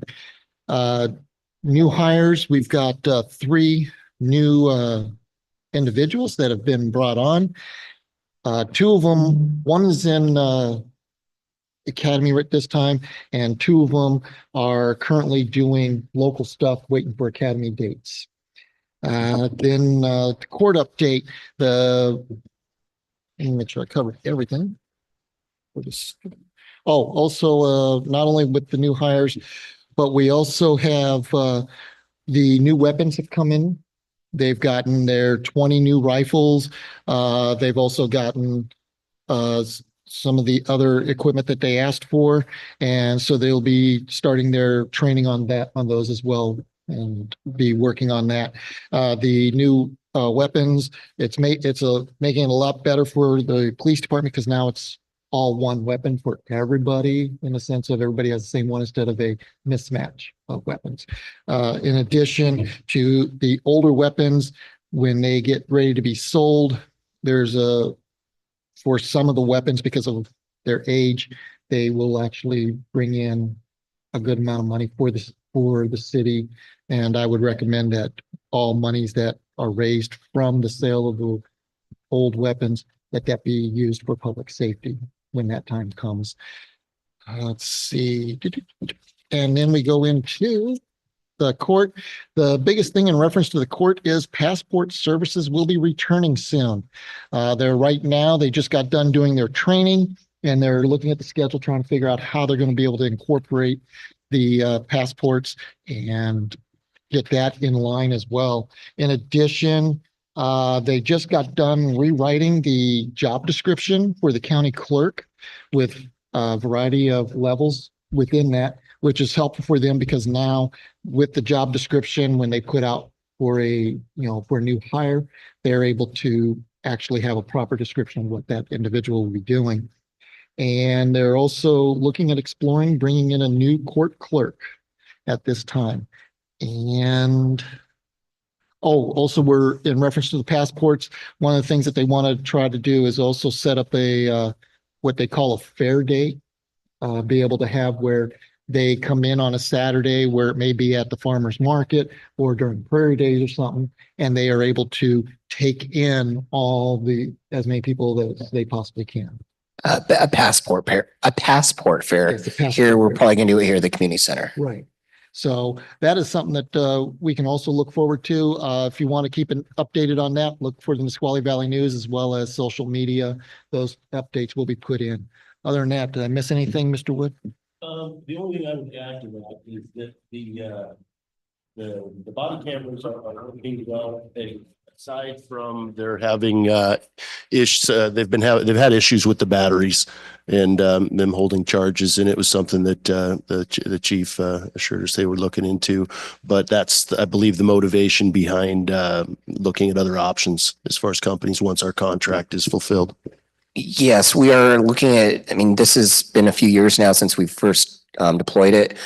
We're looking to replace it. As you said, the batteries, there is an issue where we have to charge it quite often, more than we like to. And so that's one of the things that we're going to consider. Thank you. Anything else? All right, thank you. Moving on, Public Services Committee. Moving on to Finance Committee. Moving on, General Government Committee. Thank you. Mayor, City Minister, staff reports. Todd. Thank you, Mayor. A couple updates, exciting updates. Starting this Saturday, our annual spring cleanup will take place from 8 in the morning until the bins are full. And that is for all 98597 residents this year. I know Harry's not here anymore. I wish he was. He'd be really excited. Be hollering out there. Next Thursday on the 22nd, our wheelchair access swing ribbon cutting will take place at 10 a.m. 1 hour later, the splash pad will be turned on regardless of weather. So get ready for that. And then on Memorial Day, Monday the 26th, we will do our Veterans Memorial dedication at 2 p.m. And just one more thing on passports. The first day for passports will be June 11th. And we're hoping that we will run a fair that same weekend, actually. So that's all I have. Thank you, Todd. For my report, I had a TRPC meeting a couple weeks ago. One of the big major considerations we had was approval of the Transportation Policy Board's unanimous recommendation to adjust DEI policies to conform with recent executive orders by the federal government. I voted in favor of the recommendation to adjust. I think that it's something that we have to deal with in each administration, different executive orders, and we have to comply in order to maintain funding. That was voted down by everyone else. So we will continue the current policies. I am working with other leaders as like the city of Lacey Mayor Andy Ryder, who was on the transportation policy board, who was the chair and recommended this policy to ensure that we don't lose funding here in Yelm. But as of right now, our funding is still moving forward. We will cross that bridge if and when we get there. Last month, Thurston County Commission gave direction to start the process for the city of Yelm to go ahead and take over the property for the Yelm Rainier Tenino Trail. So we will now, in all the trail inside the city limits, as well as the, our urban growth area, will be maintained and owned by the city of Yelm. They're starting that process with legal, and the council will see that here in the next month or two, I believe. And council will ultimately make that final decision, but this was given under direction in regards to our a potential parking lot that we would like to put up there.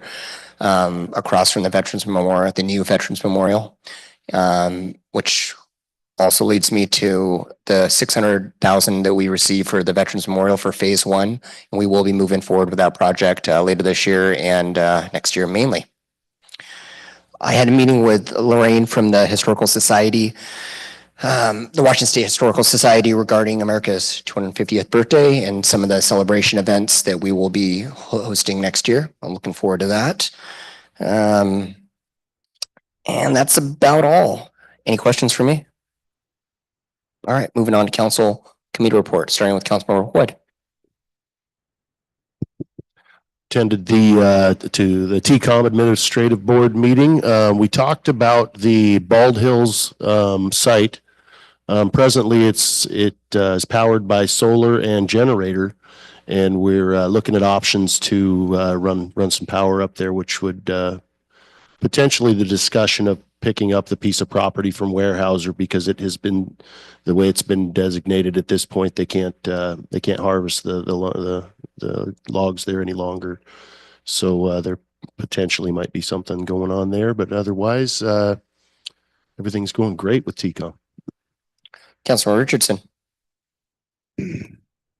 Yeah, just want to say I really appreciate the council member chairs at the other location with the fine leather and lumbar support. No meeting. Councilor Crossman. So this Saturday is for spring clean, and like to invite anybody who wants to come do something super exciting, pick up later on the side of the road. We'll be doing about a mile stretch. I know every year people are like super excited to go pick up garbage, but my kids they always talk about things they find, because we always find interesting items. And so I try to make it fun for them to teach them to pick up litter. But if anybody wants to join me and our crew, hit me up. and will help make Yelm look better. Thank you. Councilor King Iser. All right, that's a hard follow. Since we met last, I actually did a half marathon in honor of Earth Month. Maybe not picking up trash, but walking for water. We got to the chamber actually hosted a really wonderful spring expo. We did an inflatables dash and brought a lot of the community together for that. That was really neat. Our chamber's nonprofit collaboration had the State Gambling Commission in to speak. That was a really cool kind of honor to really learn the different ins and outs of raffles, tickets, different drawings, and things like that for our nonprofits. The chamber also hosted Clues and Brews. A good lot of you were able to participate in that. There was no craziness this year that I know of. It was really neat just to see so many businesses support and collaborate with that. I finally got my schedule right for the SETVA to be able to make it for the fire authority. The VFW awarded Mark Abbott a certificate of appreciation for volunteer first responder. Their new person, Janet, I'm going to butcher her last name, so it starts with an N. Their new person started in February, and Chris left in March. She's training really well. She comes from the South Bay Fire District and is really looking forward to getting to know Yelm. So that was really neat. Go check out the study session from last meeting. It was recorded.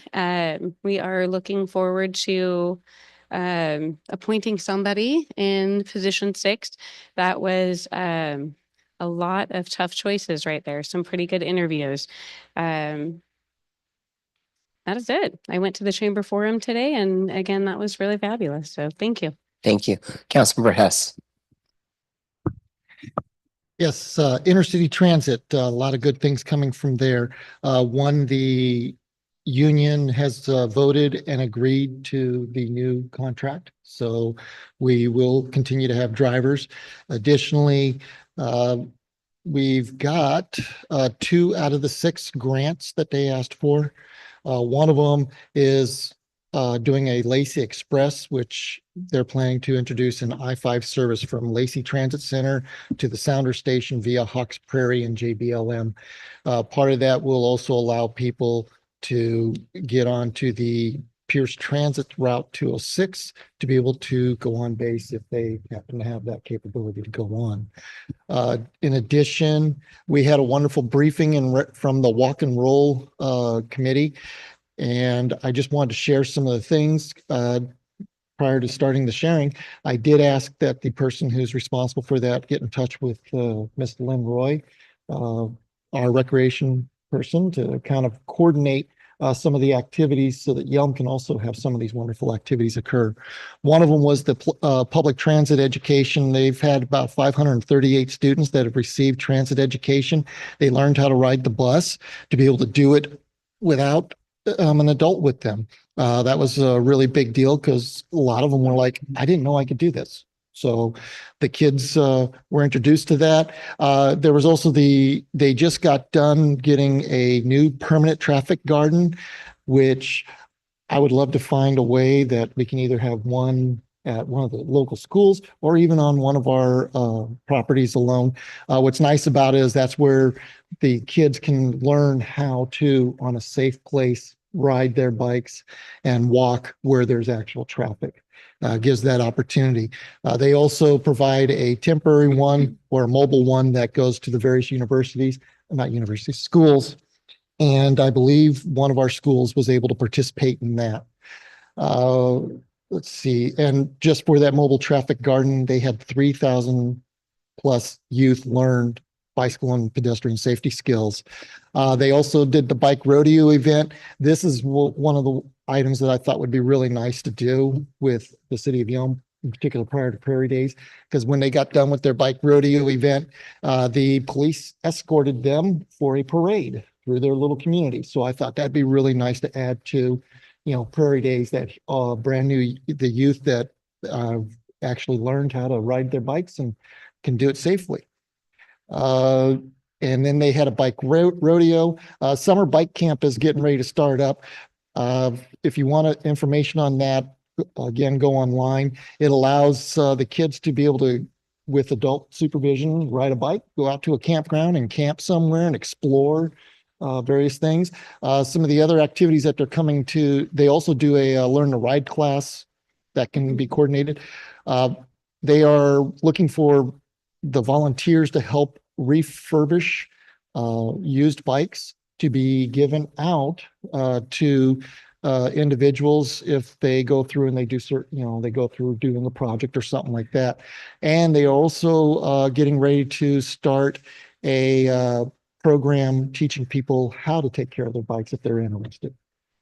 I mean, it's a lot of wonderful things. And as I said, I asked them to please reach out here because that way we can have it done here. So that's all I've got at this time.